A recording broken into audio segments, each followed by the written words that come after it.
All right. Hey, Seth. Hey, Allie. We have a Senate candidate today, a candidate for Okay. senator. I think this marks our first one on the Mm-hmm. show. For Very sure. exciting.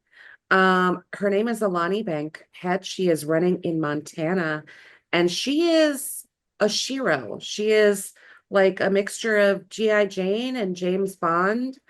Yeah. Such a badass. Accurate. We had to reschedule our previous recording session, and that's the first time I was like super bummed because I really can't wait to talk to her. So let's bring her in. Hello, Alani. Hey, you guys. Oh my gosh, that was so nice of you to say. I'm so excited to be here with Uh, y'all, and I can't wait to get into the conversation. yeah, and we're so excited to have you. Welcome to Left Out Loud. Yeah. As I told Seth, or as I was telling Seth, you have an insane background. Um, I'm going to read it because I want to get it just right. So, you're a third generation military veteran, having served in the Air Force for over 21 years, hunting terrorists with special operations, chasing spies internationally, and serving as a senior bodyguard to one of the top Pentagon leaders. In addition to that, if that's not enough for you, also, Alani has dedicated her career to combating online exploitation and supporting investigations that put children, families, and communities first. Wow. Wow. The things you've probably seen, like the corruption and the evils, I can't even imagine. I don't think I would want to know about all of them because some people, like you, Alani, are built for that type of work.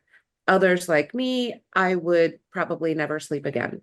So, my first question, I'm going to jump right in with a tough question. Okay. So, this administration, and specifically this president, has shown to have pretty strong connections to Jeffrey Epstein. No. No, right? I know. And so we've seen Congress pass the Epstein Transparency Act, and I think they kind of had to. I mean, Of course. that was like the public pressure was there. There was no way they could vote no on that. And also, members of Congress have met with Epstein's victims. And that's kind of where it stops because we've seen investigations and we've seen accountability outside of the United States of America, but we haven't seen it here. So, with your background in mind, two-part question. Number one, what would you like to see Congress doing in this moment now that they have not done, and how? And what would you do if you were a sitting member of Congress in this situation? Oh, spicy right out the gate. I love this. Yeah, no, this is a great question. And I mean, it's not just a question of like, what would the plan be? I think it's a question of we are wrestling with the soul of our country with this question. So my background in terms of working child exploitation, and I've worked these cases on 6 continents. So I have a Mm, good understanding of like the themes, and you see the same things. It doesn't matter what community, what ethnicity, what religion, like it's the same kind of all around. And unfortunately, power obviously corrupts. And when you're looking at globally, actually, let's start with the United States. So it's 1 in 4 girls, 1 in 6 to 10 boys, depending on the study that you look at, are survivors of this crime. So that's between 68 and 75 million Americans that are survivors of that abuse. And when you talk about like, the other studies, so there was Dr. Bork, he was the head of behavioral psychology for the US Marshal Service. He did the most comprehensive work on predators. And, of course, they start with the everybody's seen to catch a predator. They'll be like, no, yeah, no, no, it was my first time. I didn't, it was an accident, right. whatever. Then they put him on a polygraph, and it was like 85% failed the polygraph. And on average, they each had 8 victims. So when you talk about, I think the statistic right now is about 10%, and it's a guess, right? 10% of men are perpetrating this. That's still 10% of men in government. Mhm. Um, and so unfortunately, when you're in those positions of power and you've engaged in any kind of like sexually inappropriate type of thing, you're either going to, protect yourself, you're going to protect your buddy, or if you're, let's say you're a good person and you did some stuff back in the day that, you feel shame about or whatever, there's that element of, well, who am I to say something because I would be a total hypocrite? Like, right. So Right. it's really kind of complicated, but at the end of the day, the simple answer is there's no appetite because America and its legislators do not actually value children. They don't actually value vulnerable populations. When it comes to trafficking, right, it's awful. There's more modern slaves today in the world than there were back when America had slaves. And that's because, if you want to talk about drug trafficking, for example, you have to manufacture a drug and then you have to sell it and then it's consumed. Now you got to make another drug, right? Humans are a renewable resource. You just have to Mm, feed it and give it water and make sure it's still alive. So that's why it's become so popular and it's exploded in popularity. And then on the flip side, you've got the mental health crisis in the country, right? mhm. I'm a root cause person. When I see like addictive, inappropriate behaviors like that, I'm like, what's the trauma that led to that behavior and how do we address that? Right. And so there's a lot of unhealed trauma. There's a lot of people who, because of toxic masculinity, whatever, they don't value healing those things, right? So there's just all kinds of reasons for it. But at the end of the day, what it comes down to is we elected people that are bought off by the Epstein class, by the way. Mhm. And they're not going to hold them to account because they want to be reelected. And then you have a segment that are also engaging in those activities who aren't going to hold the Epstein class accountable. And then you have, the other folks that they are trying their best, but they just don't understand the space and aren't able to like coalesce together to get Right. that momentum to seek that justice. Let me ask you a quick follow-up. Look, I don't know what the legality of this is, but could the members of Congress that have met with the Epstein victims have a list of names that those victims have provided? Could they publicly call on the DOJ to investigate the people that the victims have provided to them? Absolutely. Okay. Absolutely. So Congress's job, right? Like the checks and balance system is brilliant, right? Mm-hmm. Um, and Congress was intended to check the executive branch. And we all know that that's not happening, right? Like he's doing whatever he wants and there's no accountability. Now, this is not about purely like you did a bad thing and I'm going to punish you. It's about having proper governance at the end of the Right. day. So, in terms of Congress, I looked this up a while ago. I don't remember the exact year. So Congress actually has arrest authority. And they have not arrested someone since at least 1920, I think. And I'm a justice seeker. Like when a judge tells you you're subpoenaed, you show up to court or you go to Mm-hmm. jail. Like there's consequences. Right. So all these political games where people get subpoenaed by Congress and they're not held accountable when they don't show up, that perpetuates this lack of accountability. So if we were blank slating Congress right now, you know, I think the primary responsibility is clawing back that power that they ceded to the executive branch and restore what the founders intended, which is the executive can't do whatever it wants. It has to be held accountable. And so that would include, you know what, DOJ, you are going to investigate this. Otherwise, there's consequences. We're going to pull your funding. That's by far the number one. That's actually the only thing that Yeah. will actually get government doing anything. And me working in the space a long time, I would try to like coordinate and collaborate and do all those, Mm-hmm. no. When you take their money away, all of a Right. sudden everybody's jumping through hoops. I Um, bet. yeah, and so that's one of the things that I plan on doing for like the Bureau of Indian Affairs, right? I mean, trafficking and sex abuse is rampant on the reservations. Mm. Everybody in federal law enforcement and at the res knows that BIA is a problem, Yeah. right? And so I'm like, just wait till we get to Congress, right? But what Congress needs to do is set the guidelines for the people of America expect accountability for Epstein. Mm-hmm. Accountability looks like investigations. It looks like putting people in jail. You will do that. You will report to Congress. And if you don't do those things, then leaders will be held accountable. They get impeached, right? They get removed from office. They get fired, for for not doing what they're supposed to do. And that's how things start moving in the Yeah. right direction. Love it. Love it. So my first question is a two-parter. And so, as somebody who is in the military, I need to do two things from you. One, obviously, we know that the things that this administration has done to the military to disadvantage it through multiple ways. I would like you to just let our audience know just one or two of the issues that you feel like are the worst kinds of issues that this administration has given y'all.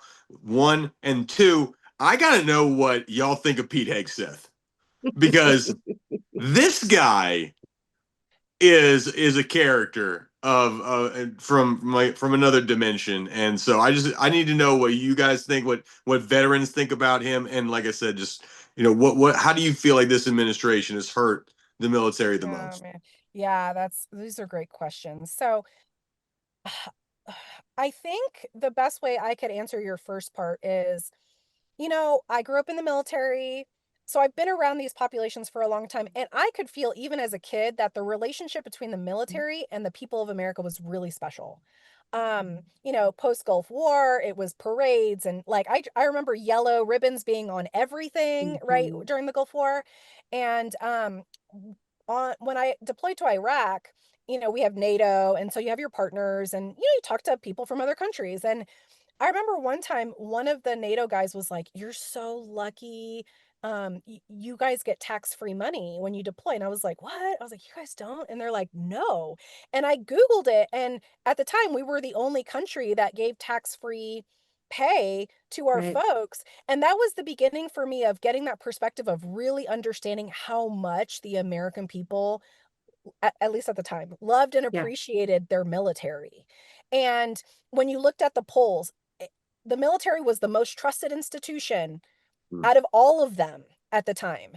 And so unfortunately now, because of what happened in Minneapolis, right? So the administration was deploying the National Guard, which Posse Comitatus is an act that was signed into law after the Civil War. So post Civil War, the South basically was like, we don't want to integrate. So they used their army to do bad things to African Americans.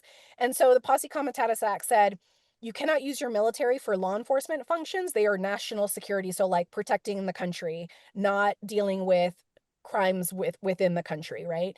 And so um even with me as a military agent, I had very strict rules on arresting civilians, when I could do it, when I couldn't. And so deploying the National Guard against our own people starts to erode that trust that Yeah. we've had since World War II, right? And that's the part that breaks my heart the most, because we are really special, and I'm so thankful for that relationship that we have with our people. And I mean, I, as a military and a law enforcement officer, I can't imagine walking into any community and having people not feel safe when I'm there. Like, that breaks my Mhm. heart. That's not the point, you know what I mean? So the administration's really done a lot to destroy that trust, and it's literally the optics of it, right? So seeing someone in a uniform, in a military uniform, in Minneapolis, in DC, Mm. guarding against our own people. Yeah. It's crazy. It's crazy. And so on the flip side, I think your other question had to do with Pete Hegseth. oh yeah, Petey. I retired in February specifically so I could say whatever I wanted, and Petey can't put me in jail. Mm. So he is, how do I describe this? I mean, the vast majority of veterans don't respect him. He's completely unqualified for the job, first of Yeah. all. He got in a lot of trouble, right? Like the sex assault allegations, the alcoholism. Um, I will tell you that, I was a senior Pentagon bodyguard, so I Yeah. know lots of bodyguards, and Mhm. including the Secretary of Defense's team. He has a whole like makeup like set up in his office. Ugh. So the Secretary of Defense has gender affirming care So while he's alpha. kicking out trans people from the military. Oh, it's No. yes, yes, it's hilarious. Oh So, my so God. You it's know, he like, is always like so greased up and like has his hair just Pancaked. perfect. Yeah. It is so interesting how these, big, strong, alpha males who are like always talking about how big and bad they are, and we need to get everybody, skinny and Well, get everybody ripped in the gut in the military, no fatties, yeah, stuff like that. he still thinks he's a Fox News host because when you're going to Fox News every day, they're putting you in that makeup chair, they're getting you camera ready, Mhm. and he's never transitioned from that mindset. That's all he is, that's all he will ever be. yep, yep, yep. And even, I mean, a lot of my military friends are conservative, like very Mhm. conservative. And even they're like, no, like, Yeah. no, no, no. And Mm. even let's talk about the war in Iran, which is illegal, by the way.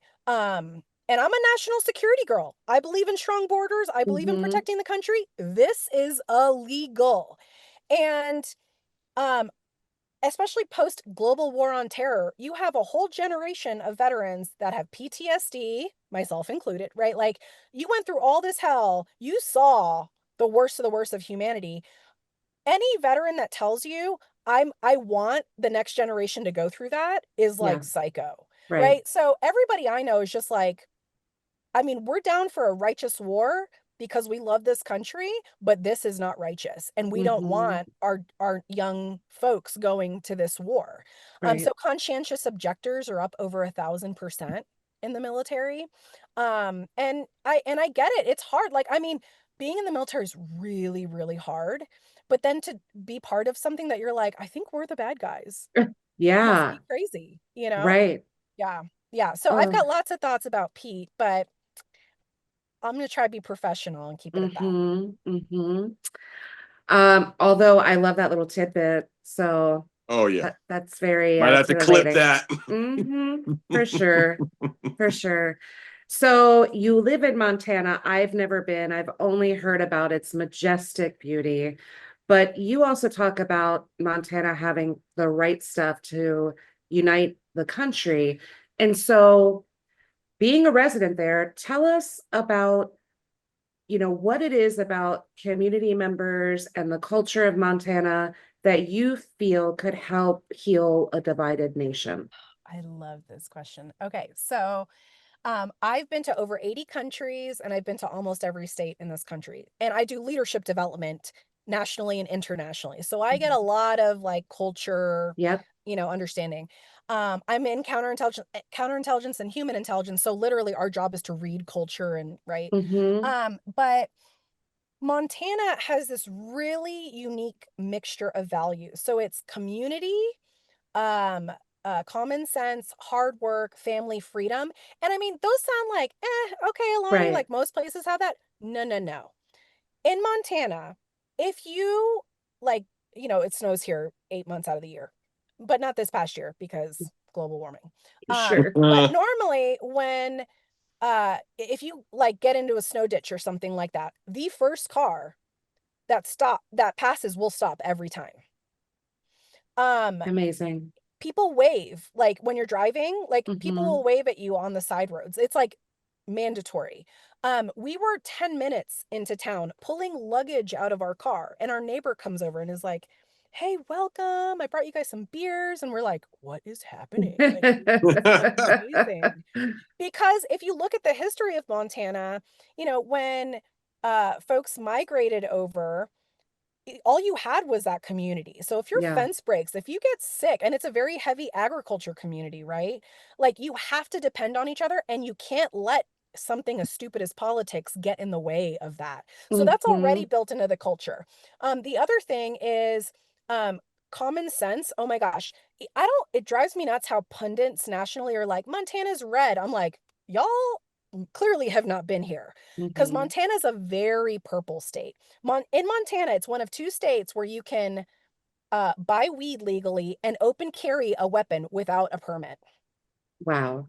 Montanans are like, I want my weed, I want my guns, and leave me alone. That's Yeah. how Montanans are. They're very much live and let live. And so when I talk to people around the state, and If you're born and raised here, you don't know how special that is, but I'm an investigator, so I bring evidence, right? Mm. I'm like, Mhm. oh no, Montana's special.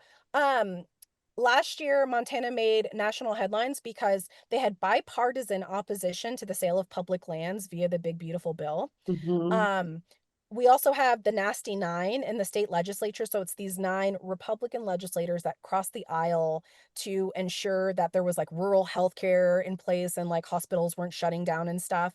We also have the Montana plan, which is the plan to get dark money out of politics. Hawaii just passed their own law, but I want to be clear. Montana originated the idea. It's just we have to get signatures, get it on the Yep. November ballot, right? But I showcase that as like that bipartisan support. You don't find it on this level anywhere else in the country. Right. And so when I tell like locals or otherwise that, people are like, "Oh, wow, you're right," and I'm like, "No, like and this is what DC needs. DC needs more common sense Yeah, what legislation." a great model for the federal government, Yeah. right? Yes, exactly. And so my thing is I'm not particularly good at anything. What I am good at is creating the right spaces for the experts to come in, and then I cut through government bureaucratic red tape. Hmm. And so the goal is to just get to office so we can bring the experts with us so they can advise and do these common sense things that they're Yeah. already doing. And so Montana's a really, really special place. And my hope is through the campaign that we reflect back to the people the real power that they have. Beautiful. Beautiful, Alani. And that's a great, thank you for sharing with both of us and the audience about your experiences in Montana because we talk to people from all over the country. And I always feel like I can kind of envision these states a little bit better after talking to candidates. And that was really a beautiful description. Yeah, because Beautiful. otherwise you get like this, like a stereotypical Hmm. description. But when you really go to places, you realize that all the stereotypes that you've been told about are wrong. Yeah. And Montana is a very, spread out state. It's one of the fewest for in terms of people per square mile. And so these are different folks, and everybody has like their kind of different culture, right? So it's a beautiful thing, I think. Yeah, and on your website, and part of your campaign is, you're big on helping farmers and ranchers. Obviously, agriculture is massive in Montana, and again, this administration has done very little to help the agriculture industry at large. I wonder, in Montana, what kind of damage are you seeing for farmers and ranchers, and how do you plan to help? Oh, bruh, it's so bad. Like, it's not even that they're not helping, they're like actively working against the farmers Nice. and ranchers. So first we had the 800 million in Argentinian beef that the Oh, administration let in, right? Yeah. Direct competition with our folks. Yep. Um, we sent our government sent money down to South America to support their agriculture community, right? Oh, Um, real quick, Peter Thiel, is just moved to Argentina. The billionaires are fleeing to Argentina, yeah, y'all. yeah, that helped create this mess. Hmm. So and then on top of that, right, just like every other industry, um, like venture capital is trying to come in and gobble everything up. And Yeah. so you have big ag, right? So like the Purdue's and like, those really big companies, and they're the ones dictating the prices. They're the ones, like just controlling everything about these small businesses.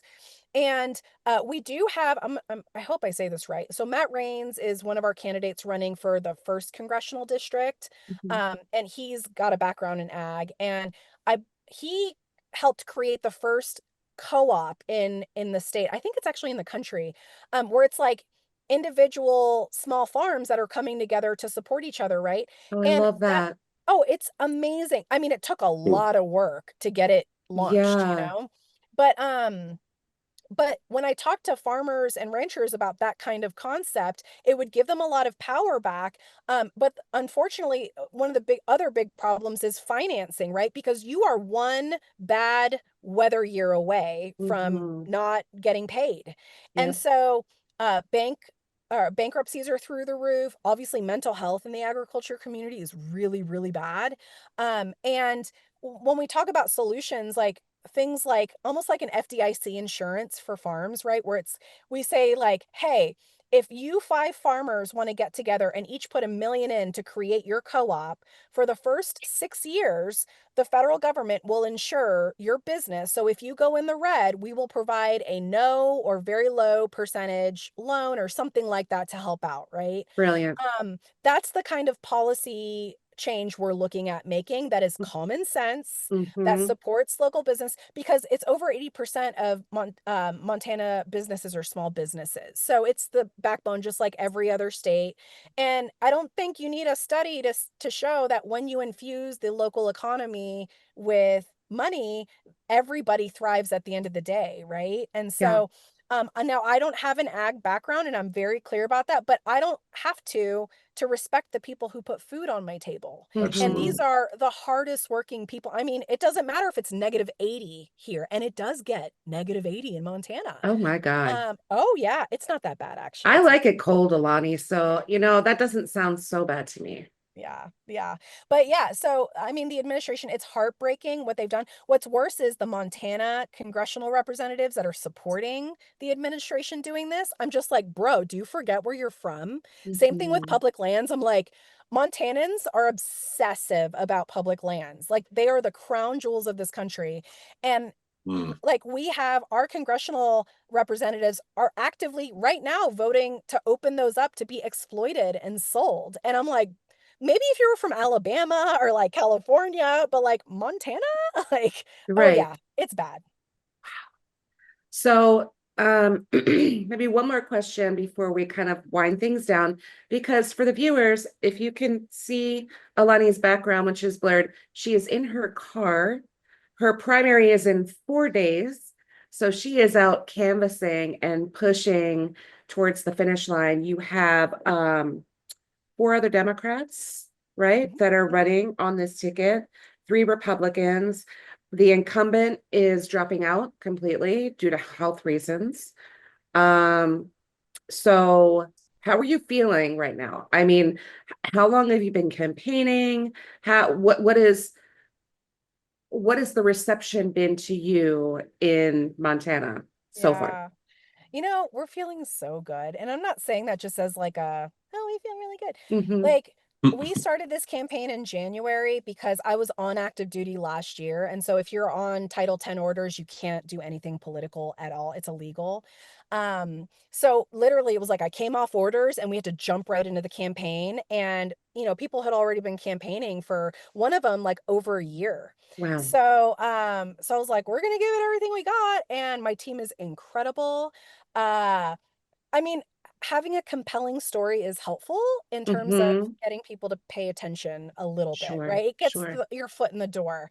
Um, but I will say, like, there's been a lot of dark money coming into this race, and it's bananas and why we need Citizens United to go away. Mm-hmm. But I'm feeling so thankful. Like, we've talked about it. There's nothing we would do differently. We've gone so hard, and you can see we're neck and neck right now with the original front runner, and Mm-hmm.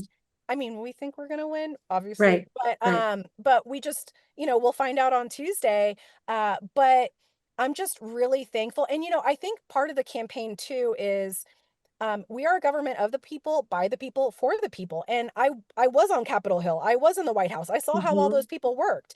You would get a brilliant like Condoleezza Rice or Colin Powell every once in a while, but for the most part, I was looking at these guys and I'm like, you're running what? Like, this is scary. Like, Scary. it's Yeah. scary. And part of the campaign is again reflecting back to Montana what their power is, that even though the billionaires have money, we have people, and we Mm-hmm. have people that love an underdog. And I've done the impossible before. I mean, um I've done all kinds of crazy miraculous, not me, but like I've done crazy shit in my Yeah. career. So the idea of like let's run for Senate and win is, I'm like, okay, what kind of crazy thing are we doing now?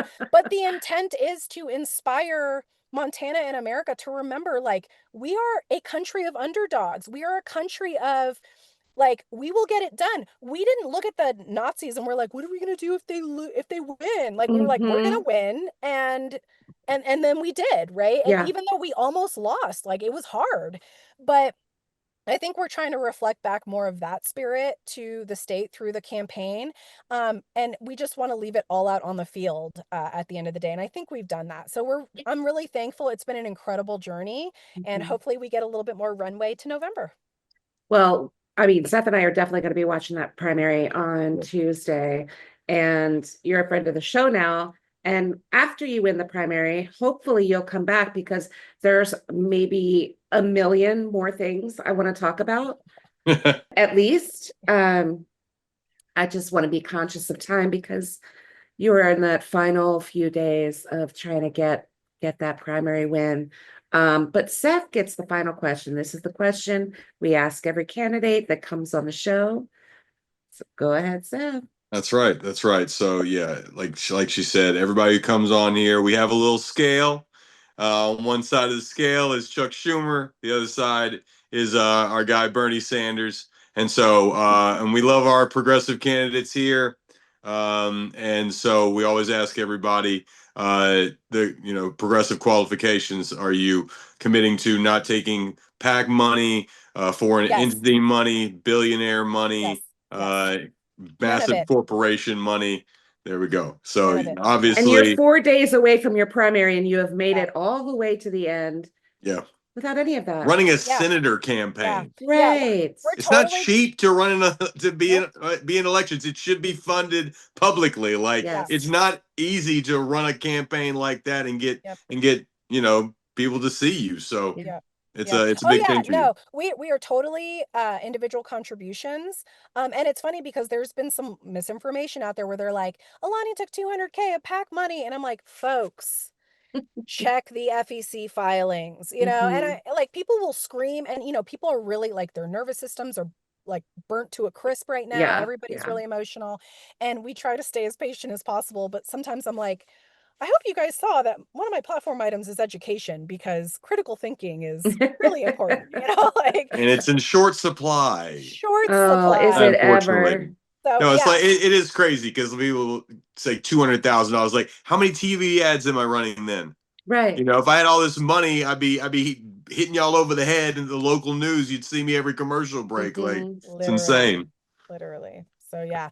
So Well, yeah, no, I'm not taking any dirty money, like, none of yeah. that. We categorically reject it. And we actually think that you can win without it. And that's what we're gonna prove. So That's great. Yeah, absolutely. We are wishing you the best of luck. This has been a pleasure. Like I said, Absolutely. please say yes to coming back on the show when you win this primary because there's just so much more to talk about. I could talk about I everything for at least an hour. We need way more time. But Alani, we're wishing you all the best on Tuesday, and my fingers are crossed, and I can't wait to thank see. you. Thank you so much. You guys are amazing. And can I just say, thank you, thank you, thank you for hosting this platform, for using your gifts to support democracy. It is so inspiring. When we hear people that are like, I don't think I have anything to offer, I'm like, what's your Mhm. favorite thing to do? Offer Yeah, that. yeah. So I'm just really thankful, because I know it can be hard when you're like, are we making a difference? Like, could we be right? Like, all that stuff. Yeah. Mhm. No, you guys are crushing it. And I'm so thankful for both, or all three of you, including the producer. And Thank I look you. forward to being on after we win this primary. Let's go. Absolutely. Thank you so much Let's for saying go. that. We really appreciate it. Alani Bankhead, best of luck. Big future ahead of you. Can't wait to see what happens on Tuesday. Bye. Bye. Seth, Alani Bankhead, is she amazing?